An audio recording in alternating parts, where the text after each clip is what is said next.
Good evening everyone, this is Himanshi and I welcome you all on career will app. Hopefully आप सभी बढ़िया होंगे, मस्त होंगे, ज़बरदस्त होंगे। स्टार्ट करते हैं, समझते हैं कहानी और क्या स्थिति है ये भी समझते हैं। कोई कह रहा है socio economic level does not affect the IQ score. Shreya, ये बात एकदम गलत है।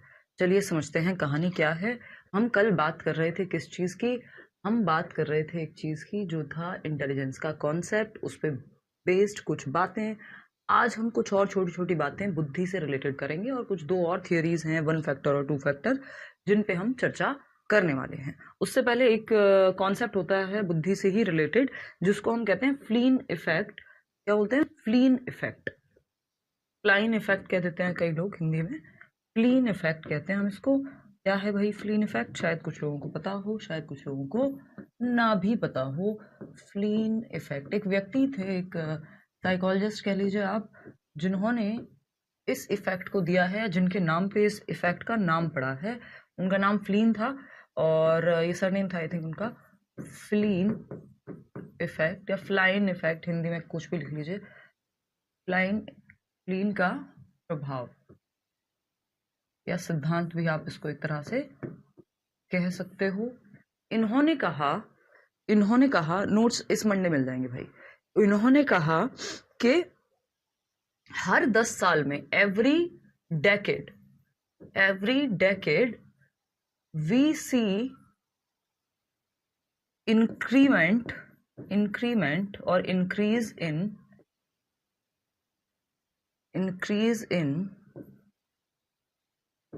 The average IQ of population. Average IQ, simple मतलब हर 10 साल में, डेकेड मतलब 10 सालों का एक समूह, दशक जिसको हम बोलते हैं। तो एवरी 10 ईयर्स जो पिछली जनरेशन है वो नेक्स्ट जनरेशन से, जो नेक्स्ट जनरेशन है, जो आगे आने वाली जनरेशन है, वो इम्प्रूव्ड होती है, बेटर होती है पुरानी जनरेशन से। हम कहते हैं आजकल के बच्चे तो बहुत स्मार्ट हैं, पता नहीं क्या क्या जानते हैं उस उम्र में, जिस उम्र में हमें कुछ नहीं पता था। ये किस बात का उदाहरण है?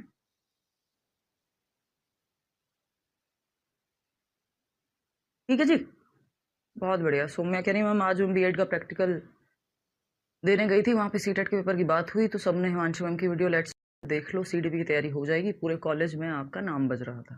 धन्यवाद जी, अच्छा लगता है इस तरह की बातें सुन के कि आप लोगों को हेल्प भी मिलती है। कोई कह रहा है आप भी केवल लड़कियों का कमेंट पढ़ती है, ऐसा नहीं है नवनीत, लड़कियां ज़्यादा हैं टीचिंग में। यूट्यूब पे हमारी ऑडियंस है, उसमें 65% फीमेल्स हैं, तो इसमें मेरा कोई रोल नहीं है। वो प्रोबेबिलिटी के तहत, बारंबारता का नियम आपने पढ़ा होगा, तो उसके तहत, उस लॉ के तहत प्रोबेबिलिटी ही है कि फीमेल्स के कमेंट ज़्यादा दिखेंगे, क्योंकि वो ज़्यादा हैं बाय डिफॉल्ट, है ना। आप यहाँ माइनॉरिटी में हैं मेल्स जो है टीचिंग में। ये भी एक स्टीरियोटाइप से आती है ये बात भी, क्योंकि समाज चाहता है लड़कियां टीचर्स तो बने, डॉक्टर्स तो बने, है ना, कुछ और एडवेंचरस ना करें।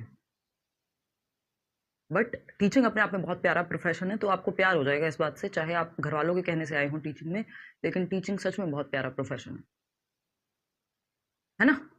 चलिए खैर, ये सब बातें तो because of technology, better nutrition, better methods, बहुत सारी चीज़ें हर 10 साल में आपका एवरेज जो है, चाहे वो आर्थिक स्थिति है, चाहे वो टेक्नोलॉजी है, सुविधाएं हैं, चीज़ें बढ़ रही होती हैं। तो इसलिए हम कह सकते हैं कि हर 10 साल में जो पुरानी जनरेशन से अगली जनरेशन जो आने वाली होती है वो ज़्यादा बेहतर होती है। तो every decade we see increase in the average IQ of people, यानी हर दशक में हम लोगों के औसत बुद्धि लब्धि में या औसत IQ में, यानी ऑन एन एवरेज IQ में बढ़ोतरी देखते हैं। बढ़ोतरी देखते हैं। बात सही है या नहीं है? देखते हैं। ये फ्लीन इफेक्ट कहता है कि एवरी डेकेड जो एवरेज IQ है लोगों का वो बढ़ जाता है। ठीक है जी मैम, आप गवर्नमेंट जॉब क्यों नहीं लगाए, कारण बताएं। अरे यार बहुत बार इस पर बात हो चुकी है, मैं जीवन में बहुत अच्छा कर रही थी, शायद मैं वो 50 बच्चे पढ़ा के, पैसे की तो हम बात ही साइड कर दें तब भी कि मतलब अगर सिर्फ मैं एक स्कूल में होती पूरे जीवन में, मुझे लगता है 1000 बच्चे भी मुश्किल से मैं मेरे सामने आ पाते। और बहुत कम एज से मैंने शुरू कर दिया था यूट्यूब और मुझे अच्छी सफलता मिली। शायद किसी ने वो सफलता देखी भी नहीं थी, उस तरह के नंबर्स देखे भी नहीं थे। और नाम से लेके पैसे से लेके सब कुछ, शायद टीचिंग के कई जन्म लेने पड़ेंगे, जो भी बेस्ट पोस्ट होती होगी इवन प्रिंसिपल तक की, तब भी उतना नहीं हो पाएगा जितना मैं साल में टैक्स दे देती हूँ। तो बहुत सारे इसके रीजंस रहे, है ना। पैशन था उस चीज़ को लेके, तो चीज़ें उस तरह से बनती चली गई। और ये एक रीज़न है। जब मुझे मौका मिला भी मेरे फादर के टाइम पे, तो मेरा जवाब क्लियर नो था। तो ये एक चीज़ है। चलिए, तो और रिस्क लेने वालों में से मैं थोड़ा हूँ, तो बहुत ज़्यादा खौफ इस बात का लगा नहीं क्या हाय रे आगे क्या होगा। ठीक है शुभम। हाँ हाँ एग्जैक्टली। देखो सविता कह रही है ना, सबकी डिमांड लड़की टीचर से शादी करना चाहते हैं। हाँ, तो वो स्टीरियोटाइप का उदाहरण है ना, सुबह नाश्ता बन जाए, दोपहर को लंच, रात में डिनर बना हुआ मिले। कोई कह रहा है but sometimes when we will not able to earn in teaching it will hurt. Teaching पैसों के लिए नहीं की जा रही। मैं तभी कहा, मैंने कहा पैसे की बात छोड़ दूं, वो बात मैं बाद में लेकर के आई, क्योंकि समाज को वो भाषा समझ में आती है ना। अदरवाइज तो अगर हम देखें तो टीचिंग ऐसी जॉब ही नहीं है जिसको आप सिर्फ पैसे के लिए करें। आज के समय में आप कमा सकते हैं अच्छा, बहुत सारे तरीके हैं उसके, गवर्नमेंट जॉब के साथ भी और वैसे भी जैसे भी आप चाहें। बट और आपको सैलरी, एक हैंडसम सैलरी मिलती है, ऐसा नहीं है टीचर्स को। मेरी एक स्टूडेंट है, यहीं दिल्ली में ही रहती है, बिल्कुल सेंट्रल दिल्ली, एकदम दिल्ली के दिल में उनको प्रॉपर हॉस्टल मिला हुआ है रहने के लिए, एक सोसाइटी में प्रॉपर फ्लैट मिला हुआ है, हॉस्टल क्या कहें उसको, है ना। और बढ़िया से सारी मेडिकल सुविधाएं मिलती हैं। 68,000 के करीब आई थिंक उनकी सैलरी, 68 या 69,000, 69,000 की मैं बात कर रहे हैं। और वो प्राइमरी टीचर हैं और अभी 2 साल हुए हैं दिल्ली में जॉब करते हुए। एनडीएमसी में 45 वैकेंसी में उन्होंने सिलेक्शन लिया था, जस्ट 45 वैकेंसीज में। तो ऐसा नहीं है कि टीचर्स की लाइफ कोई खराब है, बहुत बढ़िया साफ सुथरी जिंदगी है। और दिल्ली में अगर आप टीचर बन जाए तो मजा ही मजा है। ओवरऑल केंद्रीय विद्यालय का भी कल्चर बहुत प्यारा है, लेकिन उसमें ये है कि वही लोग जाएं तो बेटर है जो एक जगह से दूसरी जगह ट्रांसफर में रह सकते हैं। तो ऐसा नहीं है। एक और हमारे लर्नर हैं जो यूपी में बहुत एक रिमोट एरिया से आते हैं, वो भी सेम दिल्ली में हैं, सारी चीज़ें बढ़िया, सैलरी मिल रही है, सारी चीज़ें हो रही हैं। आगे किसी को कोई और तैयारी करनी है वो कर रहे हैं, नहीं तो एंजॉय तो कर ही रहे हैं। तो ऐसा नहीं है कि टीचिंग में अब आपकी ग्रीड देखिए कभी नहीं पूरी हो पाएगी, कि पैसा नहीं है, सारी चीज़ें हैं आज की डेट में, बट आपकी नीड्स पूरी हो जाएंगी। जो जिस पैसे की मैं बात कर रही हूँ, मैं वो सोच के नहीं आई थी, ना मुझे पता था कि एग्जिस्ट करेगा, होता भी है इतना पैसा, है ना। बट मेरी सोच इस बात पे आधारित नहीं थी, तो मेरा दिमाग खराब नहीं हुआ। कि जब आप फिर करोड़ों में टैक्स जाता है तब भी बुरा नहीं लगता, क्योंकि आपका वो रीजन नहीं था। ठीक है ना। बहुत बढ़िया। सौरभ, ईज रहती है यार शर्ट में ना, माइक वाइक लगाने में भी। चलिए खैर, हाँ दिशा आप लोग जानते भी हैं, तो दिशा की मैं बात कर रही हूँ। बढ़िया एकदम बिल्कुल मस्त जगह पे उनको, D+B में ही पोस्ट थी उनकी। हर जगह पे तो D+B की सारी पोस्ट में तो नहीं मिलता है जो आपको एकोमोडेशन है, बट फिर भी लाइफ अच्छी रहती है। तो अपने आप से ये प्रॉमिस कीजिए, और आप आगे जो चाहें कर सकते हैं। ऐसा थोड़ी है यार, आधे दिन की जॉब है, आप उसके बाद जो चाहें कर सकते हैं। 1 बजे तक आप घर पे आ जाते हैं, है ना, तो कोई दिक्कत नहीं है। तो अपनी तरफ से बेस्ट दीजिए अपने जीवन की फ्रीडम अपने हाथ में लाने के लिए, और अपनी फैमिली के लिए भी कुछ अच्छा कर पाएंगे आप, अगर वो चाहेंगे कि आप उनके लिए अच्छा करें तो, है ना। ठीक है। श्रियंका कह रहे हैं आपकी स्माइल में एक सुकून के जैसा लगता है, धन्यवाद। कह रहे हैं आप दिल्ली में कहाँ रहते हैं। अब ये सब बातें, आज बहुत टॉपिक इधर उधर चला जाएगा, बट ये बात मैं आपको इसलिए भी बता रही हूँ कि आप डिमोटिवेटेड मत महसूस करिए। गवर्नमेंट आपका खर्चा देती है सारा, मेडिकल, अगर कल को कोई भी इमरजेंसी होती है, जो भी 1 रुपया लगेगा आपका वो मिलेगा, है ना। इसके अलावा अगर हम बात करें, जैसे मेरी मदर की पूरी सर्जरी हुई, तो वो मेडिकल उनका क्लेम है, ठीक है। अब आप लग्जरी के चक्कर में कुछ पैसा ऊपर से खर्च कर देते हैं क्योंकि हम कर सकते हैं, वो एक अलग बात है, बट ज्यादातर पैसा आपका मिल जाता है गवर्नमेंट से, है ना।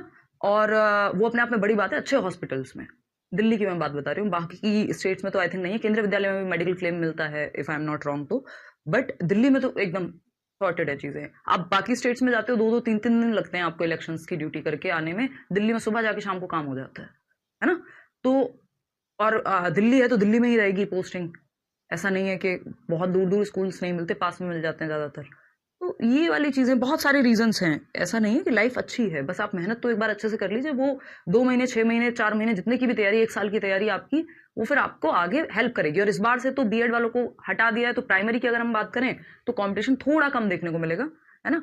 मैं इस बात पे नहीं जाऊंगी कि बीएड वालों के साथ अच्छा हुआ बुरा हुआ, ऑफकोर्स वो एक डिबेटेबल बात है, बट और मैं तो ये कहती हूँ कि अगर ये करना ही था तो थोड़ा पहले बता देना चाहिए था, ये 2 4 6 साल जो लोगों के बर्बाद हुए वो नहीं होते। तो इस बात को मोटिवेशन की तरह लीजिए कि लोग अच्छी ज़िंदगी जी रहे हैं। शाम को आके बैडमिंटन भी खेलते हैं, मूवीज़ भी जाते हैं दोस्तों के साथ, कुछ और पढ़ाई करनी है वो भी कर रहे हैं साथ में। तो इट्स बेटर कि खुद से वादा कीजिए और हम लोग मिलेंगे ऐसे ही। अभी हम कल परसों चाय पे मिले थे सुबह, तो मुझे याद आ गया दिशा के बारे में। और ऐसे कई सारे लर्नर्स हैं जो अपनी ज़िंदगी बढ़िया से जी रहे हैं, चाहे वो केंद्रीय विद्यालय में टीचर्स हों, चाहे वो और आपका इधर अलग अलग स्टेट्स में, ओडिशा में, कितने सारे तो मैंने इंटरव्यूज डालती नहीं हूँ थोड़ा सा व्यस्तता के कारण। तो ये ज़रूरी है कि आप अपने आप को मोटिवेटेड रखिए, ज़िंदगी अच्छी होगी और जितना मिलेगा ये मत देखिए। अगेन जो सोशल मीडिया की चमकती धमकती दुनिया है कि ये तो करोड़ों कमा रहे हैं, हमें क्यों नहीं मिल रहा। भाई वो करोड़ों तक फायदा भी पहुंचा रहे हैं। आप जिस दिन फायदा पहुंचाएंगे करोड़ों लोगों तक, लाखों लोगों तक, आप भी करोड़ों कमाएंगे। तो ये जो नेगेटिव फीलिंग है ये भी बहुत खराब चीज है ना, कि ये लोग तो गवर्नमेंट जॉब भी नहीं कर रहे, देखो इतना पैसा कमा रहे हैं, तो कुछ तो अच्छा कर रहे होंगे। देखो सबका नहीं कहती हूँ मैं, कुछ लोग सिर्फ एंटरटेनमेंट और वो भी गंदे तरीके से एंटरटेनमेंट करके भी कमा रहे हैं, तो वो दुनिया है, सब कुछ फेयर तो नहीं होगा, ठीक है ना। तो ये एक बेसिक सी बात है। और ये सुविधाएं ऐसा नहीं है, ये इसको पॉलिटिक्स से मत जोड़िए, ये वाली सुविधाएं पहले से हैं। जब गवर्नमेंट दूसरी थी तब भी थी, जो ये मेडिकल वाली या फिर अगर मैं बात करूं टीचिंग की, बेटर हैं चीजें। तो ऑल द बेस्ट। आप लोग भी मुझे ऐसी ही कहानियां सुनाएंगे जीवन में आकर के, जब आप सिलेक्शन लेकर के आएंगे, और मुझे बहुत अच्छा लगेगा। मैं उस दिन का इंतजार कर रही हूँ, और कभी हम सुबह चाय पे मिलें और फिर बात करें कि आगे जीवन में क्या चल रहा है, अच्छा लगेगा मिलके। हाँ, केवीएस में बहुत सारे बेनिफिट्स हैं, एकोमोडेशन मिलता है आपको, प्रॉपर सेंट्रल की सैलरी है, और अगर देश भर आप घूमना चाहते हैं तो मजे से घूम सकते हैं अलग अलग जगह, ठीक है ना। यूपी में थोड़ा मुश्किल है, क्योंकि यूपी का मुझे आइडिया, मेरे मामा जी हैं, मैं बचपन से उनको देख रही हूँ। तो वहाँ एक तो दूर दूर पोस्टिंग मिलती है, इलेक्शन से लेके दुनिया भर के इतने सारे काम होते हैं, पूरी जिम्मेदारी आपके सर पे है, गांव के प्रधान से कोऑर्डिनेट करने से लेके 70 तरह की चीजें, और भी इतनी सारे, तो वहाँ है। वहाँ मैं कंपैरेटिवली मुश्किल मानती हूँ दिल्ली की नौकरी से, सैलरी भी उस हिसाब से कम है, मेडिकल बेनिफिट्स नहीं है। तो लेकिन टीचिंग की जॉब की अगर हम बात करें तो वो अपने आप में इतना इतना सुख देगी आपको, अगर आप सच में दिल से टीचिंग करेंगे जाकर के स्कूल में। गवर्नमेंट स्कूल्स में फ्रीडम मिलती है, चाहे देश भर में कहीं भी हो, तो वो आपको एक सेटिस्फेक्शन जरूर आएगा पढ़ाने में, पैसे कम आ रहे हो ज्यादा आ रहे हो, अगर आप सच में बनना चाहते हैं टीचर तो, ठीक है ना। हाँ हाँ, देखो मेरे हस्बैंड गवर्नमेंट टीचर है, मैं ना भी कमाऊँ तो लाइफ अच्छे से कट जाएगी, बट मुझे टीचिंग में सुकून मिलता है। बिल्कुल हर इंसान को कुछ ना कुछ तो करना ही चाहिए ना। आपका काम सिर्फ पैसे थोड़ी देता है आपको, वो सुकून भी तो देगा, वो दुनिया से मिलने के मौके भी तो देगा। अभी मैं जितने लोगों से मिलती हूँ, मुझे नहीं लगता मैं मिल पाती अगर सिर्फ एक टीचर होती तो। समझ पा रहे हो, मतलब सिर्फ एक teacher as in government school में, टीचर सिर्फ नहीं होता, बट उस सेंस में बता रही हूँ जिस आप कॉन्टेक्स्ट समझ रहे होंगे। होपफुली ये बात क्लियर होगी। चलिए खैर, आ जाएं वापस टॉपिक पे। आज का टॉपिक कंप्लीट करेंगे, बीच बीच में थोड़ा बहुत मोटिवेशन कह लीजिए इसको, या बातचीत कह लीजिए, होती रहनी चाहिए, है ना। सेम मेरी सिस्टर का है, तो या अगर, क्योंकि मेरी फैमिली में तो टीचर्स ही टीचर्स हैं और सारे दिल्ली में हैं बहुत ज़्यादातर, तो उस केस में सबको बेनिफिट्स हैं। मेडिकल बेनिफिट कम थोड़ी होता है। आजकल आप देखिए क्या रेट्स हैं, आपको मैटरनिटी लीव से लेके सारी चीज़ों का फ़ायदा है। तो उसके बावजूद बस एक एक खुद से एक प्रॉमिस जरूर कीजिएगा कि आप जिस दिन नौकरी ले लेंगे आप आलसी नहीं हो जाएंगे, है ना। वो जो सरकार आपको बेनिफिट्स दे रही है, वो जो अच्छी सैलरी दे रही है, अच्छा माहौल दे रही है काम करने का, आप उन बच्चों का सच में भला करेंगे, दिल से टीचर बनेंगे, ठीक है। धन्यवाद। तानु कुमार, ठीक है जी, बहुत बढ़िया, बिल्कुल। चलिए, एक टीचर अच्छा मिल जाए आपको, आप आपके जीवन की आधी समस्याएं दूर हो जाती हैं। डीट प्लस भी पीआरटी दे सकते हैं 30 साल तक, और टीजीटी 32 साल तक, आई थिंक 34 साल तक पीजीटी, और कैटेगरी के हिसाब से रिलैक्सेशन और मिल जाता है, ठीक है जी। चलिए आते हैं फटाफट से, बहुत बातें हमने कर ली, इधर आते हैं वापस। तो फ्लीन इफेक्ट की अगर हम बात करें, every decade we see increase in the average IQ of people, के हर साल हम देखते हैं कि मान लीजिए पिछले एक दशक में आईक्यू था 110 एवरेज, या मतलब जितना भी था, अगले 10 सालों में जो जनरेशन आएगी हो सकता है उसका एवरेज आईक्यू 120 हो, यानी एवरेज आईक्यू में इंक्रीमेंट दिखता है हमें। प्राइवेट स्कूल में तो टीचर्स का बहुत बहुत ज्यादा एक्सप्लॉयटेशन है, बहुत अच्छे कम प्राइवेट स्कूल्स हैं जहां चीजें ठीक हैं, अदरवाइज वहां तो आपको भी पता है कि बहुत बुरा हालत है प्राइवेट स्कूल्स में। तो उससे तो अच्छा है इंसान एक कोचिंग इंस्टीट्यूट से लेके, ट्यूशन से लेके, है ना, वो फिर एक्सपीरियंस होता जाता है, जब जाके आपको एक अच्छी प्राइवेट जॉब मिल पाती है धीरे धीरे टाइम दे दे के। शुरुआत में तो बहुत एक्सप्लॉयटेशन है। चलिएगा खैर, समझते हैं कहानी क्या है। और छोटे शहरों में तो अच्छे स्कूल्स हैं नहीं उस लेवल के कि फिर वो बहुत अच्छा पे आउट आपको दे दें, तो वो भी डिपेंड करेगा कि आप कहाँ हैं। दिल्ली में भी चुनिंदा ही स्कूल हैं जो अच्छा पे करते हैं प्राइवेट। देखना एक बार, आ जाएं। अब ये सारी बातें करते रहेंगे तभी तो याद रहेगा भाई। रियलिटी में जिस दिन जाएंगे उस चीज के लिए मोटिवेटेड तो रहें। ये जब बनेंगे टीचर, बिल्कुल बन सकते हो, इंटेंशन अच्छी होनी चाहिए अच्छा टीचर बनने के लिए सबसे पहले तो, उससे लिए ठीक है ना। चलिए खैर समझते हैं कहानी। और हम इंटेलिजेंस की बात कर रहे थे, तो फ्लीन इफेक्ट क्या कहता है, हर 10 साल में स्थिति बेहतर होती जाती है आईक्यू की। एक और चीज का आपको ध्यान रखना है, जो ये पहले आप एक क्वेश्चन सॉल्व करो फिर मैं इस पे बताऊंगी। ये है आपके सामने एक क्वेश्चन, इसको करेंगे सॉल्व फिर आगे बढ़ेंगे, देखिएगा।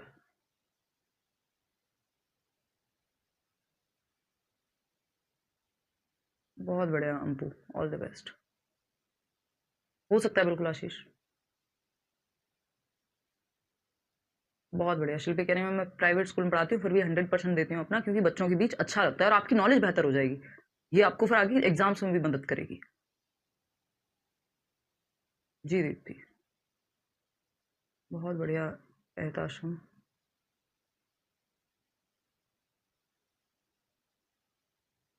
फटाफट से जवाब दो।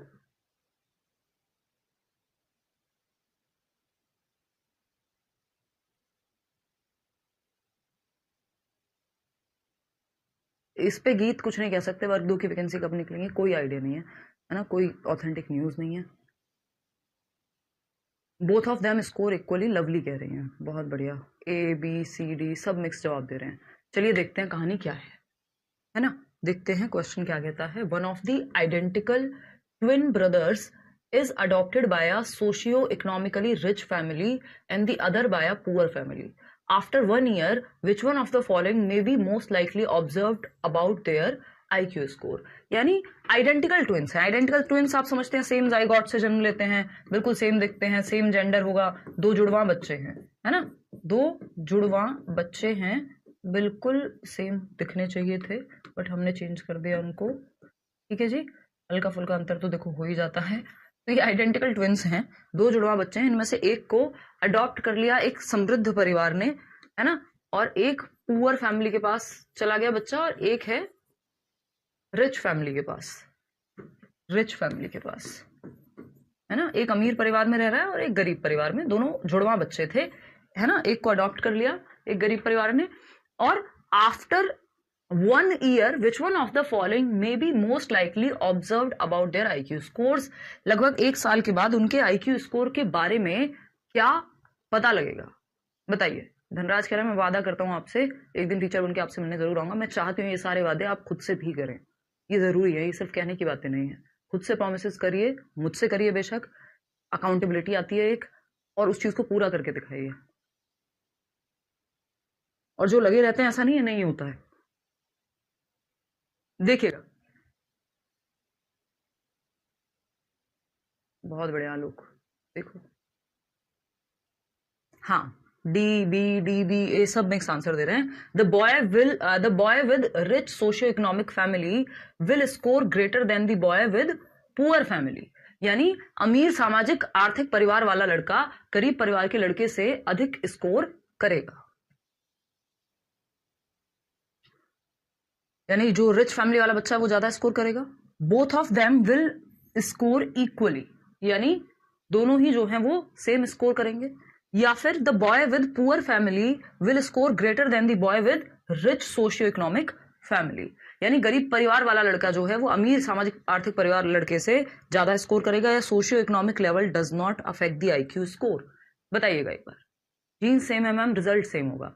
समझिए अब यहाँ पे आंसर यही है कि both of them will score equally, यानी दोनों जो हैं समान स्कोर करेंगे। यानी 120 अगर गरीब परिवार वाले का IQ है तो 120 ही अमीर वाले का भी होगा, कोई अंतर नहीं होगा। इसका रीजन लेकिन ये नहीं है कि जो IQ है वो सोशियो इकोनॉमिक लेवल जो है IQ को अफेक्ट नहीं करता, ये बात कहना गलत होगा। जो रीसेंट रिसर्चेस हैं, हालांकि हमने बात की है कि बहुत बड़ा अंतर नहीं आता IQ पे आपके, आप बहुत ज्यादा घटा बढ़ा नहीं सकते IQ को, लेकिन एक चीज को हमें यहाँ पे ध्यान रखना होगा। जो रीसेंट रिसर्चेस हैं, जो रिसर्च है रीसेंट की, रिसर्चेस ये कहती हैं, ये मानती हैं कि socio economic status, socio economic status जो है, जो सामाजिक आर्थिक स्थिति है आपकी, वो आपके आईक्यू पे प्रभाव डालती है, क्योंकि आपको सुविधाएं ज्यादा मिलेंगी, आपको ट्यूशन अच्छा मिलेगा, है ना, आपको बहुत सारी चीजें अच्छी मिलेंगी, है ना। तो या फिर इसका मतलब ये भी ऐसे भी देख सकते हो, ऐसा नहीं जन्म के बाद ही इस चीज का फर्क पड़े, कि जहां पे ये सारी चीजें पहले से हैं तो वहां बेटर आईक्यू होगा बच्चे का अपने आप ही ऑटोमेटिकली, ठीक है। लेकिन ये सोशियो इकोनॉमिक स्टेटस एक दिन में थोड़ी चेंज कर देगा, एक साल में थोड़ी रिजल्ट बदल जाएगा, 10 साल लगते हैं, तब जाके नेक्स्ट जनरेशन में कुछ बदलाव आपको देखने को मिलेगा, एवरेज आईक्यू बढ़ता हुआ नजर आएगा। अभी हमने फ्लीन इफेक्ट किया था, तो एक साल में तो कुछ नहीं होने वाला, क्योंकि टाइम बहुत कम है, तो एक साल में कुछ अंतर नहीं आएगा, दोनों इक्वली ही क्या करेंगे, स्कोर करेंगे, ठीक है। चलिए खैर समझते हैं, एक क्वेश्चन और है, समझ लेते हैं इसको। अगर हम बात करें, हाँ, ट्विंस बच्चों का स्कोर लगभग सेम ही रहता है, ट्विंस ना होता तब भी एक साल में कोई बहुत बड़ा अंतर नहीं आ जाता, और वो तो अंतर फिर पहले से होता ही जितना होता। Classification of students in different groups on the basis of their IQ tends to, यानी आपने बच्चों को अलग अलग ग्रुप में क्लासिफाई कर दिया, बांट दिया, in different groups on the basis of their IQ, IQ के बेस पे, tends to dash their self esteem and dash academic performance, अपनी बुद्धि के आधार पर विभिन्न समूहों में छात्रों का वर्गीकरण, यानी आईक्यू के स्कोर पे आपने बांट दिया, ये 110 वाले इस क्लास में रहेंगे, 120 वाले इस क्लास में रहेंगे, 90 वाले इस सेक्शन में रहेंगे, आईक्यू के स्कोर के बेसिस पे आपने अलग अलग वर्गों में बांट दिया बच्चों को। इससे क्या होगा, it will increase their self esteem और decrease and dash academic performance, क्या प्रभाव पड़ेगा इस पे, रिसोर्स ज्यादा होने से बुद्धि बेटर नहीं हो जाएगी, बिल्कुल हो जाएगी, ये हमें बहुत डिटेल में पढ़ना होगा कि फर्क पड़ता है बुद्धि के स्तर पे भी, क्योंकि आपको बेटर, मतलब आपकी जो संभावना है वो बेहतर निकल करके आएगी, और एक साल में नहीं 10 साल में तो होगा ही ऐसा, ठीक है। और जो 2 4 5 पॉइंट का भी अंतर आ सकता है वो भी आ जाएगा ना, दूसरे वाले की में उतना भी जरूरी नहीं है कि आ पाए, थोड़ा बहुत तो ऊपर नीचे हो ही सकता है, ठीक है ना, ये प्रॉपर रिसर्च है प्रदीप। हाँ 10 साल होता तो अलग हो जाता आंसर, 10 साल में फिर सेम नहीं स्कोर कर पाते। हाँ इंटेलिजेंस पे चर्चा कर रहे हैं हम, मनीषा प्रीवियस कवर कर लेना, आप बहुत अच्छा पढ़ाते हैं, मेरे पापा भी कह रहे हैं, धन्यवाद दीपा, और अंकल को भी बताइए एक बार फटाफट से। अच्छा सजोन, कुछ करते हैं उस पर, करते हैं प्रबंध, बताइए फटाफट से। बहुत बढ़िया, ABCD, ठीक है, बहुत ही बढ़िया,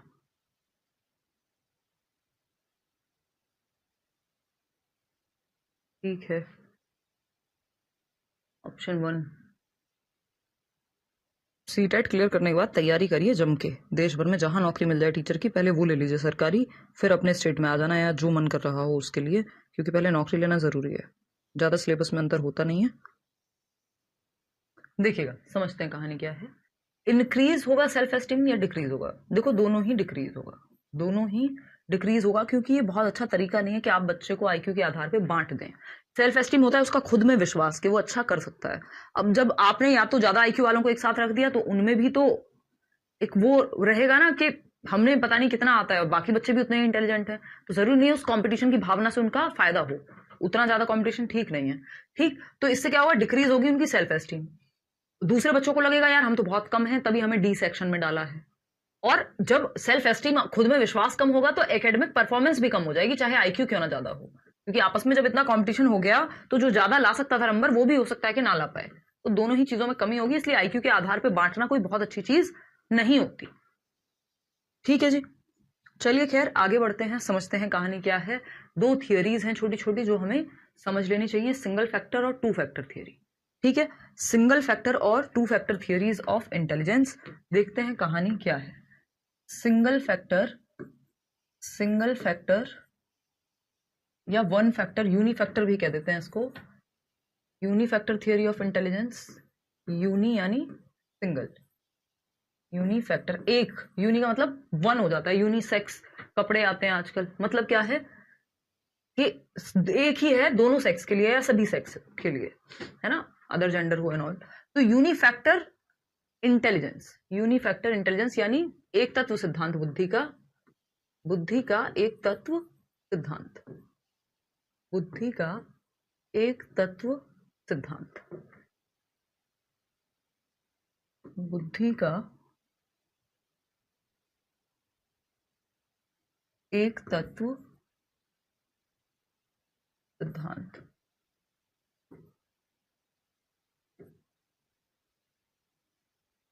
ठीक है, बुद्धि का एक तत्व सिद्धांत। ये क्या है? एल्फ्रेड बिने, जिन्होंने पहला बुद्धि का परीक्षण दिया था, उन्होंने ही इस थियरी को दिया। एल्फ्रेड बिने, कल हमने बात की थी ना बिने के बारे में। अल्फ्रेड बिने कह देते हैं हम, अल्फ्रेड बिने। क्या कह रहे हैं अल्फ्रेड बिने? एल्फ्रेड बिने कह रहे हैं कि बुद्धि एक फैक्टर है, सिंगल फैक्टर है, वन फैक्टर है,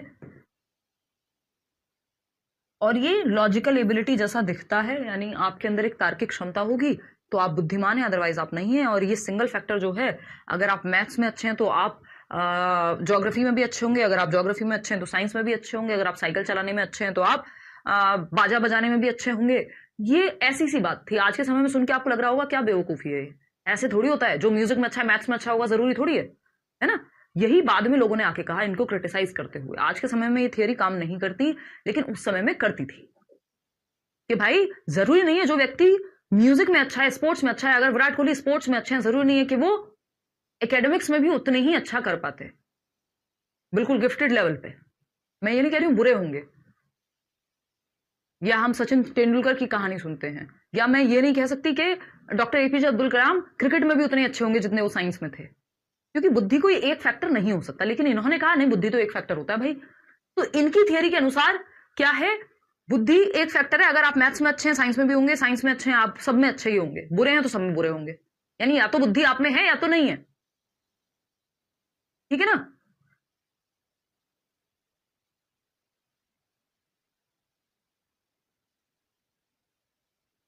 बहुत बढ़िया गीत, यही मोटिवेशन हमें चाहिए, यही मोटिवेशन हमें चाहिए। और आप नौकरी लेके एक दिन आइएगा। बहुत बड़ी दुनिया है, बहुत लोग हैं, डोंट वरी अबाउट इट। ठीक है ना। कोई कह रहा है विराट कोहली के 5 नंबर थे क्लास 9th में, एग्जैक्टली। तो इसका मतलब क्या वो, उनको हम बिना बुद्धि का मान ले? नहीं मान सकते ना। कि क्या वो किसी भी चीज में अच्छे नहीं? तो बुद्धिमान सिर्फ वो होगा जो हर चीज में अच्छा हो, या किसी चीज में अच्छा ना हो। मतलब ये तो बात ही नहीं बनती ना कि आप अच्छे होंगे तो हर चीज में होंगे, नहीं तो किसी में नहीं होंगे। सेम लेवल पे अच्छे आप हर चीज में नहीं हो सकते। तो इसको बहुत क्रिटिसाइज किया गया इस थियरी को बाद में आकर के, यूनिफैक्टर या सिंगल फैक्टर थियरी को, कि मेंटल एबिलिटी एक ही होती है, एक ही फैक्टर होता है। अगर या तो आप अच्छे होंगे, या लॉजिकल एबिलिटी या तो आप में तार्किक क्षमता है या तो नहीं है। और इसको लेकर के आज के समय में क्या आते हैं, आज के समय में कुछ क्वेश्चन इस तरह से आ जाते हैं, अगर किसी एग्जाम में आता है तो, कि कौन ये मानेगा कि अगर कोई बच्चा गणित में अच्छा है तो वो इकोनॉमिक्स में भी अच्छा होगा? कौन इस बात को किसने इस बात को नकारा? तो इस बात को नकारा इनके जस्ट बाद 2 फैक्टर थियरी देने वाले व्यक्ति चार्ल्स स्पीयरमैन ने क्रिटिसाइज किया इस बात को, और बाकी बहुत लोगों ने किया। आज के समय में ये रेलिवेंट नहीं है, क्योंकि अपडेटेड नए नए लोग आते जाते हैं, और पुराने कई बार जो चीजें होती हैं वो आउटडेटेड हो जाती हैं, तो उस चक्कर में उनको बदलने की जरूरत होती है। ठीक है ना गीत। तो ये लॉजिकल एबिलिटी, बुद्धि एक ही क्षमता है जो हर एक फील्ड में काम करेगी, या तो नहीं है आप में या तो है। तो इनके बाद 2 फैक्टर थियरी आई, 1905 या 7 की बात है आई थिंक, और उसके बाद की बात है। और इन्होंने कहा कि ईयर मतलब मैटर नहीं करता, इसमें ईयर पूछता नहीं है जनरली। अगर हम कहें, सेम ये ही बोला मैथ्स वाले सर ने, कि अगर तुम एक सब्जेक्ट में अच्छे हो तो सब में अच्छे होगे। वो डिपेंड करता है हल्का, वो अलग अलग तरह की, एडिसन भी कमजोर थे पढ़ाई में, एग्जैक्टली अलग अलग तरह का व्यू पॉइंट होता है। ये इसको ऐसे देख सकते हो आप, ये एक फिलोसॉफिकल सी बात हो जाती है कई बार, कि यू डू, ये कोट भी है, you do everything as you do one thing. मतलब जैसे आप किसी एक काम को करते हैं, वैसे ही फिर आप सारे काम करते हैं। जो व्यक्ति होगा ना, जो परफेक्शनिस्ट होगा, जो चाहता होगा, अगर आप, ये मेरे साथ भी दिक्कत रहती है थोड़ी, कि अगर मुझे कोई काम ढंग से करना पसंद तो मैं ढंग से ही करूंगी। अगर मैं कपड़ा भी मारूंगी गाड़ी में तो फिर मैं ढंग से मारूंगी। अगर मैं पढ़ाऊंगी तो मैं अच्छे से पढ़ाऊंगी। कुछ भी करूंगी, अगर मैं, मेरे को कुकिंग करनी है तो 4 दिन दो मेरे को, मैं बहुत अच्छे से करके दिखाऊंगी। तो वो वैसे वाली बात है कि अगर आप एक सब्जेक्ट में बहुत अच्छे हैं तो आप हो सकते हैं बाकी सब्जेक्ट्स में, ऐसा नहीं है। कई बार तो हम अपने आलस की वजह से नहीं होते, ये तो इन्होंने सिद्धांत दे दिया। कई बार तो हम इतने आलसी, हमें लगता है जितने से काम चल जाए उतना कर लेते हैं बस। ठीक है ना। तो वो बात उनकी अपनी जगह सही हो सकती है। टू फैक्टर थियरी, देखिए इवेंचुअली टीचर्स को फायदा चाहिए आपका, और उदय सर के बारे में तो ये बात मैं बिल्कुल बोल सकती हूँ कि वो बिल्कुल, उन्हें बहुत खुशी होती है, मतलब मैं पर्सनली देखती हूँ, वो चाहते हैं ये चीज कि हम बैच में अच्छे से अच्छा काम कराएं और लोग अच्छा करें। मैथ्स में दिक्कत है तो वो सॉल्व हो, मतलब उदय सर की इंटेंशन पे कोई शक नहीं है। मैं कई सालों से उनके साथ काम कर रही हूँ, 2020 से वो आए थे हमारे पास 2020 में, तो it's been more than 4 years, जनवरी की बात है आई थिंक। तो वो अगर उन्होंने कहा है कई बार, टीचर सबका एक अलग नजरिया है ना यार, मेरा सब्जेक्ट अलग है, मैं अलग तरह से बात करूंगी, किसी और का सब्जेक्ट अलग है तो कुछ किसी और तरह से बात करेगा, है ना। खैर, हाँ, अगर आप चाहें तो कुछ चीजें आपकी अच्छी हो सकती हैं, बशर्ते आपको टीचर अच्छा मिल जाए, आपकी इंटेंशन भी हो, ठीक है ना। बिल्कुल, जैसे पाकिस्तानी क्रिकेटर को इंग्लिश नहीं आती सिखा के रहे हैं, लेकिन लोग सीख ले रहे हैं ना, इंडिया में तो सीख जाते हैं सारे, नहीं सब नहीं सीख रहे हैं, लेकिन आपकी इच्छा कितनी है, तो वो अलग कहानी है, ये अलग कहानी चल रही है यहाँ पे। नेचुरली आप नहीं कर पा रहे हैं, वो एक अलग बात है। देखिएगा, अगर हम देखें टू फैक्टर थियरी की बात करें तो चार्ल्स स्पीयरमैन नाम के व्यक्ति ने क्रिटिसाइज किया किसको, इनको, एल्फ्रेड बिने को, जिन्होंने ये थियरी दी थी, है ना। Charles Spearman two factor theory लेकर के आते हैं चार्ल्स स्पीयरमैन इनके बाद, और इनको क्रिटिसाइज करते हैं भारी तरीके से, जैसे अभी अभी आपने उदय सर को किया। Two factor theory of intelligence, two factor theory of intelligence क्या है भाई, two factor theory of intelligence, exactly Dinesh, बुद्धि का द्विकारक सिद्धांत। कोई कह रहा है जल्दी जल्दी पढ़ाओ मैम, अरे बातचीत कर लिया करो, मेरे को पता है आज कितना टॉपिक मुझे कराना है, तो मुझे पता है कि आज मुझे ये दोनों थियरीज करानी है, और नेक्स्ट सेशन में हम जाकर के मल्टीपल इंटेलिजेंस शुरू करेंगे, तो मैं उसी पेस पे चलूंगी। जिस दिन मेरे पास समय नहीं होगा, मैं नहीं आपसे एक्स्ट्रा बातें करूंगी, तो वो आपका टॉपिक वाइज, और कई बार डिस्कशन भी हो जाता है बीच बीच में, तो इतनी जल्दी मत रहा करो। रील तो देखते हो दिन दिन भर, और टीचर जरा सी बात कर दे आपको लगता है समय खराब हो गया। बिल्कुल साधना। चलिए आते हैं, बुद्धि का द्वितत्व सिद्धांत। फैक्टर एनालिसिस करके इन्होंने ये थियरी बनाई, फैक्टर्स को एनालाइज किया बहुत सारे, और दो तत्व को लेकर के आए, द्वितत्व सिद्धांत। वो क्या था, एक तत्व सिद्धांत था, इससे पहले वाला जो था वो एक तत्व सिद्धांत था। बात ठीक है नहीं। तो बुद्धि का द्वितत्व सिद्धांत, यानी टू फैक्टर्स होते हैं इंटेलिजेंस में, वो कौन से हैं टू फैक्टर्स, एक है जी फैक्टर यानी जनरल इंटेलिजेंस, सामान्य बुद्धि, और दूसरा है आपका specific intelligence, specific intelligence,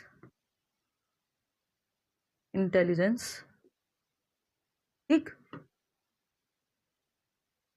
general intelligence मतलब सामान्य बुद्धि,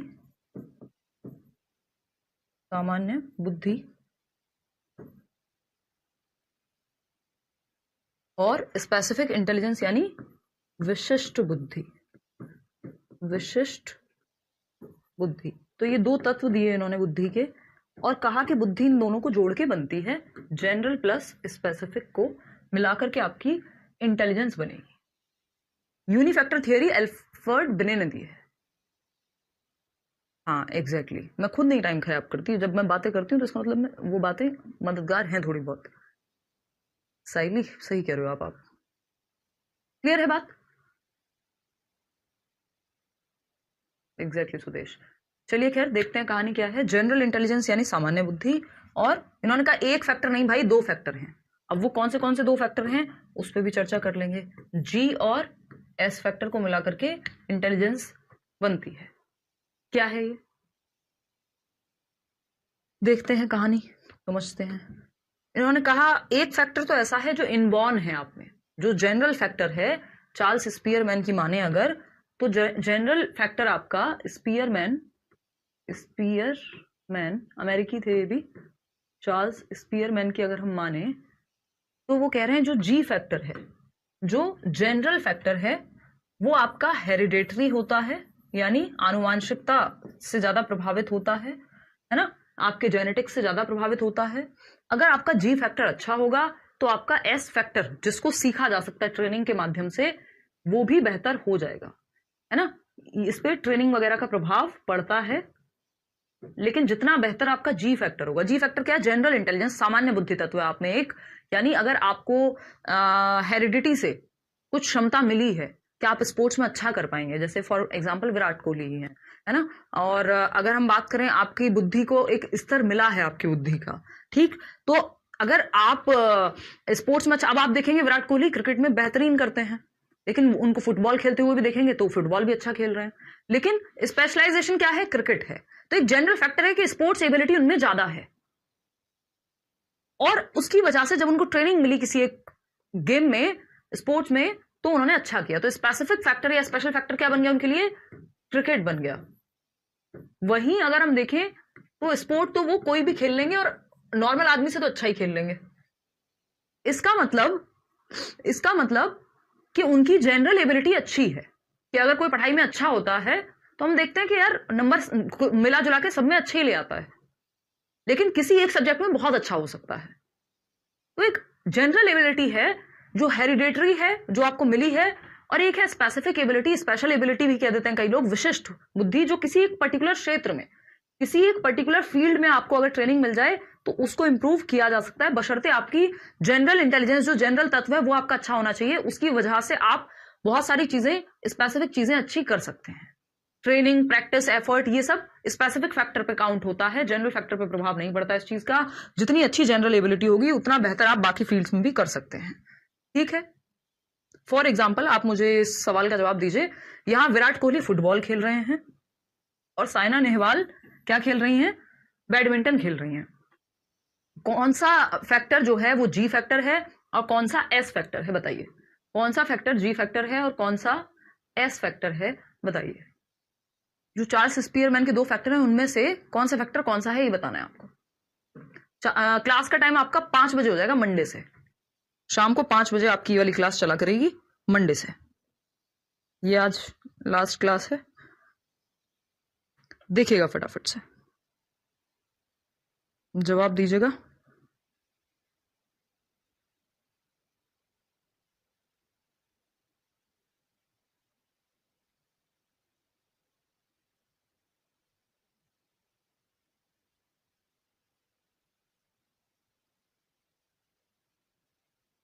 चलें आगे बढ़े। विराट कोहली वाला एस फैक्टर है, जी फैक्टर है, बहुत बढ़िया दिनेश। हाँ, सेकंड वाला जी फैक्टर है, ठीक है। साइना नेहवाल एस फैक्टर, बिल्कुल ठीक है। चलिए समझते हैं कहानी है क्या, फटाफट से देख लेते हैं कि कहानी क्या है। अगर मैं कहूं, वो नहीं कहूंगी जो आप समझ रहे हैं, गाने के बोल हैं ये। विराट कोहली में एक जनरल एबिलिटी है स्पोर्ट्स की, उसकी वजह से वो क्या खेल पा रहे हैं? क्या खेल पा रहे हैं? वो फुटबॉल खेल पा रहे हैं। कोई भी स्पोर्ट खेल सकते हैं। साइना नेहवाल में भी क्या है? एक जनरल एबिलिटी है, वो भी स्पोर्ट्स खेल सकती है, लेकिन उनकी स्पेशलिटी जो है वो बैडमिंटन में है। यानी वो स्पेसिफिक एबिलिटी का प्रदर्शन कर रही हैं, यहाँ विशिष्ट बुद्धि का प्रदर्शन कर रही हैं जब वो बैडमिंटन खेल रही हैं, जिसमें उनका स्पेशलाइजेशन है। जब मैं सीडीपी डिस्कस कर रही हूं तो मैं स्पेसिफिक एबिलिटी की बात कर रही हूं, लेकिन जब मैं कोई भी सब्जेक्ट की पेडागोजी कर रही हूं तो वो जनरल एबिलिटी हो सकती है। उसी तरह से विराट कोहली अगर क्रिकेट खेलें तो वो एस फैक्टर को प्रदर्शित कर रहे हैं, और अगर वो कोई और स्पोर्ट खेल रहे हैं तो जनरल फैक्टर में आपको इतनी क्षमताएं होती है कि आप कोई भी काम कर सकता है। जैसे गाना कोई भी गा सकता है, लेकिन लता मंगेशकर जी जब गाना गा रही हैं तो वो स्पेसिफिक एबिलिटी है उनकी, वो विशिष्ट क्षमता है, वो उनका स्पेशलाइजेशन है। उन्होंने क्या कहते हैं, उनके अंदर एक आंतरिक क्षमता भी थी उस फील्ड में अच्छा करने की। दूसरा, उन्होंने प्रैक्टिस और एफर्ट करके उसको और अच्छा किया है, रियाज कर करके। जैसे विराट कोहली ने भी तो प्रैक्टिस की ही है ना स्पेसिफिक एबिलिटी पे, बिना प्रैक्टिस के थोड़ी ना विराट कोहली बन जाते। तो लेकिन जनरल फैक्टर ज्यादा चाहिए, तब जाके बात बनेगी। तो एस फैक्टर, अगर हम बात करें ए आर रहमान की या हम बात करें लता मंगेशकर जी की, तो वहां पे सिंगिंग जो है उनका स्पेसिफिक फैक्टर है। मैं और आप गाएंगे तो हम बाथरूम सिंगर्स लगेंगे, सुर कहीं का कहीं चला जाएगा, कान से खून भी आ सकता है किसी के। तो अगर मेरा गाना सुन लिया या आपने अपना गाना सुन लिया तो, है ना, बस बाथरूम में ही लगता है वो कि बड़ी अच्छी आवाज आ रही है गूंज गूंज के, ठीक है ना। तो ये एक बेसिक सी बात है कि जो जनरल फैक्टर यानी सामान्य एबिलिटी जो हम सब में होती है, और इस जनरल एबिलिटी जितनी अच्छी होगी उतना ही आप किसी स्पेसिफिक फील्ड में भी अच्छा कर पाएंगे, अगर आपको ट्रेनिंग दी जाए, माहौल दिया जाए तो। ये कहती है जनरल एबिलिटी। इसका मतलब सिंपल है कि एक जनरल एबिलिटी है और स्पेसिफिक फैक्टर्स कई सारे हो सकते हैं, कि आप में स्पेशल इंटेलिजेंस हो, मैकेनिकल हो, वर्बल हो, मैथ्स में आप न्यूमेरिकल एबिलिटी है तो अच्छे हो सकते हैं। तो जनरल एबिलिटी है सामान्य तत्व और स्पेसिफिक एबिलिटी है विशिष्ट तत्व, दोनों को मिलाकर के बुद्धि बनती है। यानी जो इंटेलिजेंस है वो, इंटेलिजेंस की अगर हम बात करें, यानी बुद्धि की अगर हम बात करें, बुद्धि की अगर हम बात करें, बुद्धि की अगर हम बात करें तो G प्लस S को मिलाकर के बुद्धि जो है बनेगी। ठीक है जी। अगर साइना नेहवाल यहां फुटबॉल खेल रही होती तो हम कहते हैं जनरल फैक्टर का प्रदर्शन कर रही हैं। ठीक है अंजलि, क्या पूछ रहे हो बताओ। हाँ तृप्ति, बहुत अच्छा पढ़ाती हैं आप, मम्मी को बहुत अच्छी लगती हैं। धन्यवाद सुरुचि, दोनों साथ में आइएगा जॉब लेके। हाँ, कोई कह रहा है आपकी वॉइस इतनी भी बुरी नहीं है, बट आप सोचो ना, आप कंपेयर तो नहीं कर सकते ना लता मंगेशकर जी और मेरी आवाज, है ना। वो वैसे वाली फील आएगी कि मैं फटा बांस, वो इतनी सुरीली आवाज में गा रही हैं। ये वैसा सही है, दोनों अपनी जगह पे अच्छे हो सकते हैं। जैसे ये वैसा सही है जैसे रानी मुखर्जी की आवाज और लता मंगेशकर जी की, वो दोनों बिल्कुल डिफरेंट होंगी। मैं ये नहीं कह रही हूँ गलत और खराब, बट वी नो ना कि कौन किसमें स्पेशल एबिलिटी रखता है। ठीक है, साउंड नहीं आ रही, कोई कह रहा है आप कितना एंटरटेनमेंट स्टाइल में पढ़ाते हो। धन्यवाद। हाँ, साइना नेहवाल भी फुटबॉल खेल सकती हैं, तो वो जनरल एबिलिटी हो जाएगी उनकी। अरिजीत सिंह की स्पेसिफिक एबिलिटी सिंगिंग हो गया। अरिजीत सिंह कल को कुछ और बजाने लग जाएं, तबला वबला, तो हो सकता है वो भी बजा पाए, तो वो जनरल एबिलिटी हो गई उनकी। ठीक है, 5 बजे ज्योग्राफी की क्लास चेंज हो जाएगी आपकी, शायद वो बाद में होगी। मंडे से आपकी CDP होगी जहां तक है 5 बजे, क्योंकि मुझे यूट्यूब की क्लास 7 PM पे लेके आनी है, और ताकि मैं थोड़ा टाइमली फ्री हो सकूं। और कई लोगों को सुबह स्कूल जाना होता है, जो लोग प्राइवेट में जॉब वॉब करते हैं, उनके लिए भी रात को बहुत लेट हो जाता है जब वो क्लास देखते हैं रात वाली। ठीक है जी, बहुत बढ़िया।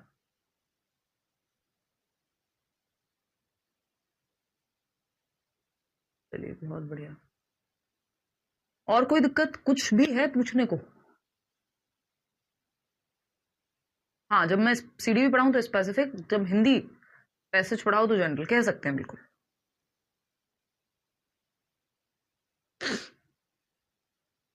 ठीक है बात।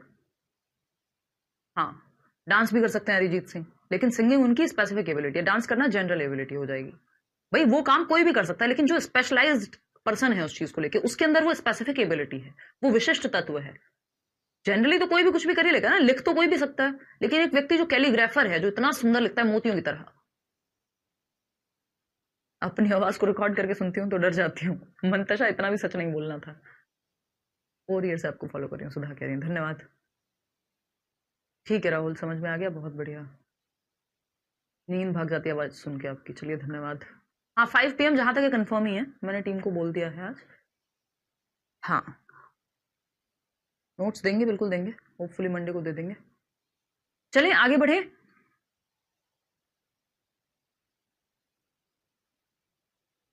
कोई कह रहा है क्या मैम, क्या बात है मैम, इतना घूमने का मूड कैसे हो रहा है, खुशखबरी है क्या। नहीं अभी कुछ नहीं है, होगी तो बताएंगे। अभी तो सोच रही हूँ एक्सरसाइज करने जिम चली जाऊँ यार, क्लास के बाद थोड़ा जल्दी क्लास खत्म हो जाए तो 11 बजे तक जिम बंद हो जाता है, तो मैं जा नहीं पाती हूँ। 11 बजे तक मेरी क्लास खत्म होती है, उससे पहले मैं, पता ही है आपको मेरा रूटीन माशाल्लाह है एकदम, मैं रात को जगी होती हूँ, मैं दिन में उठती लेट हूँ। चलें आगे बढ़े, वो टाइम टेबल में अपडेट हो जाएगा, टाइम को लेके आप टेंशन ना लो। हाँ फिर एग्जाम डेट तक ही होगी जहां तक है। चलें आगे बढ़े, नोट्स मिल जाएंगे मंडे। चलिए, तो ये 2 थियरीज हमने आज पढ़ी, और इतना ही हमारे लिए जरूरी था, बाकी तो इधर उधर की बातें हैं लेकिन काम आएंगी आपके।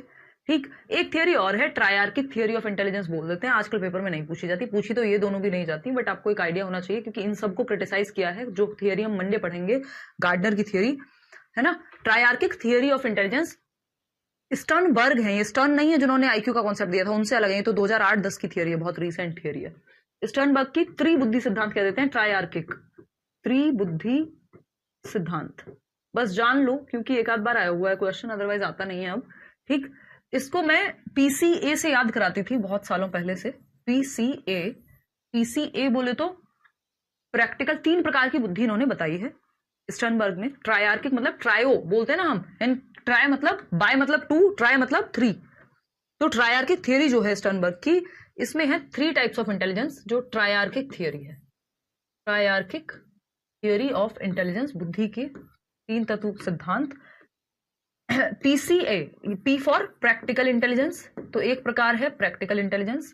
C फॉर क्रिएटिव इंटेलिजेंस और A for analytical intelligence. Analytical intelligence Hindi में क्या कहेंगे, फटाफट फटाफट बताते जाओ।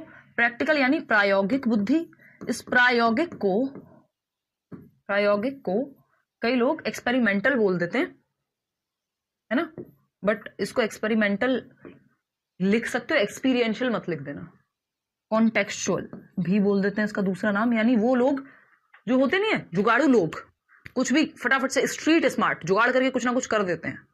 हो सकता है वो घर में बाथरूम भी ठीक कर दें, कुछ टंकी खराब हो जाए कोई, हो सकता है वो कुछ ना कुछ कर दें, मेरे जैसे होते हैं थोड़े से। क्रिएटिव क्या है, रचनात्मक, जो कुछ नया सोचें, अपने अनुभव के आधार पर कुछ डिफरेंट क्रिएट करें, कुछ नया बनाएं, ड्राइंग पेंटिंग कुछ भी हो सकता है। इसको हम एक्सपीरियंशियल कहते हैं, क्योंकि अपने अनुभव के आधार पर बना रहे हैं। एक्सपेरिमेंटल नहीं है, एक्सपीरियंशियल है। कई बार एक्सपेरिमेंटल दे देता है पेपर में। एनालिटिकल होता है आपका, एनालिटिकल को क्या कहेंगे फटाफट से बताओ, सबको मिलेंगे भाई notes. Thank you ma'am time change करने के लिए। कई लोग दुखी हैं, कई लोग खुश हैं। बहुत बढ़िया चिंकी, ऐसा नहीं है शिवम। चलिए फटाफट से बताओ अब, एनालिटिकल को हिंदी में क्या कहेंगे, किसी को पता है कि नहीं है? नहीं पता हो तो गूगल से पूछो फिर।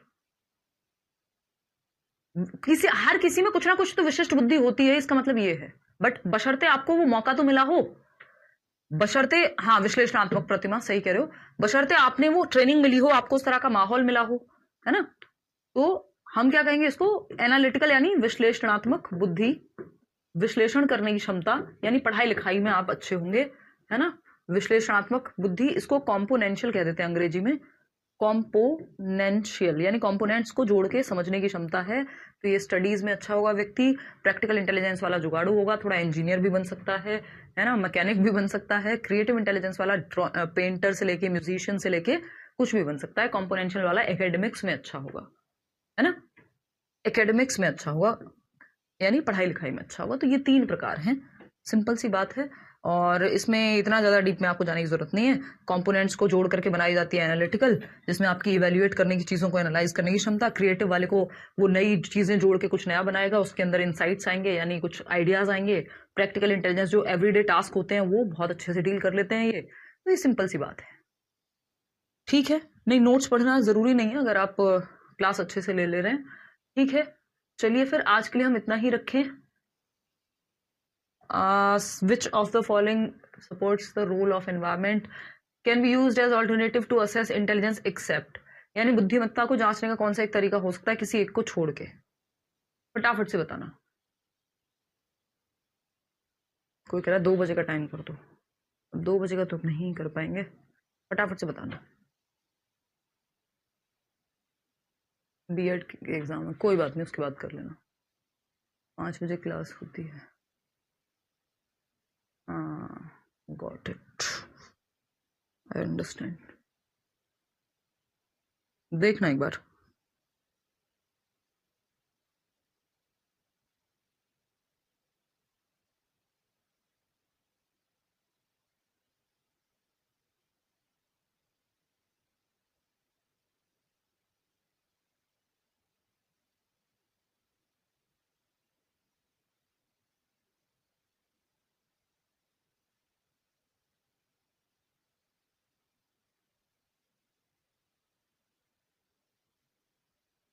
तो the following can be used as alternatives to assess intelligence except, किस चीज को छोड़ के बुद्धि का मापन संभव है बाकी सबके द्वारा। Time taken by a student to respond to a question, कितना टाइम लिया बच्चे ने क्वेश्चन का रिप्लाई देने में। एबिलिटी टू अडेप्ट, हाँ अडेप्ट करने की क्षमता बुद्धि कहलाती है। Ability of students to attract teachers attention, नहीं भाई। पिजेशियन टास्क, यानी कि प्याजे ने कुछ टास्क दिए थे बुद्धि के परखने के लिए, तो कुछ टास्क थे कि कौन सा बच्चा मान लीजिए वो माउंटेन वाला ही टास्क है एक तरह से, उनको अलग अलग चीज़ों का पता लग रहा था कि ये दो जो कंजर्वेशन वाला टास्क है तो पता लग रहा है बुद्धि किस लेवल पे विकसित हुई है। तो फिजिशियन टास्क भी इंटेलिजेंस को मापते हैं, है ना। और कितनी देर में कोई चीज़ सॉल्व की जा रही है वो भी बुद्धि का परीक्षण का एक तरीका है कि कोई बच्चा ज़्यादा जल्दी कर लेता है। लेकिन ability of students to attract teachers attention, कुछ बच्चे होते हैं ना बस उनको अट्रैक्शन चाहिए, टीचर का ध्यान खींचना है, अटेंशन चाहिए टीचर की, तो वो इंटेलिजेंस का मापक नहीं है। दिल्ली में आज बहुत ही आंधी तूफान आया हुआ है, ठीक है ना। तो ये एक बात हो गई, इतना ही आपको जानना है। अगली क्लास में हम मल्टीपल इंटेलिजेंस करेंगे, जो नेक्स्ट क्लास होगी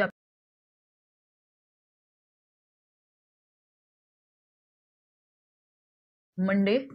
वैसे हो चल जाएगा, कोई दिक्कत नहीं है। 5 PM से हम मिलेंगे मंडे को। और इतने आप ये रिवाइज कीजिएगा। हमने जनरल इंटेलिजेंस, स्पेसिफिक इंटेलिजेंस जो स्पीयरमैन का है, यूनिफैक्टर यानी एक ही तत्व होता है बुद्धि, या तो आप में है या तो नहीं है, एक चीज में अच्छे होंगे यानी सब में अच्छे होंगे, इसकी बहुत क्रिटिसिज्म हुआ इसका। और इसके अलावा कॉन्सेप्ट ऑफ IQ वाईक्यू हमने कल कर लिए थे, फ्लीन इफेक्ट किया, और कि हर दशक में बच्चों का IQ, एवरेज IQ बढ़ता है ना। और अब हमें मल्टीपल इंटेलिजेंस, जहाँ से एक क्वेश्चन आता ही है, बहुबुद्धि का सिद्धांत, वो हम मंडे करेंगे। MI कहते हैं उसको, बहुत इंपॉर्टेंट है, बहुत अच्छा लगेगा आपको उसको पढ़ के। चलिए आज के लिए ही इतना रखते हैं, धन्यवाद।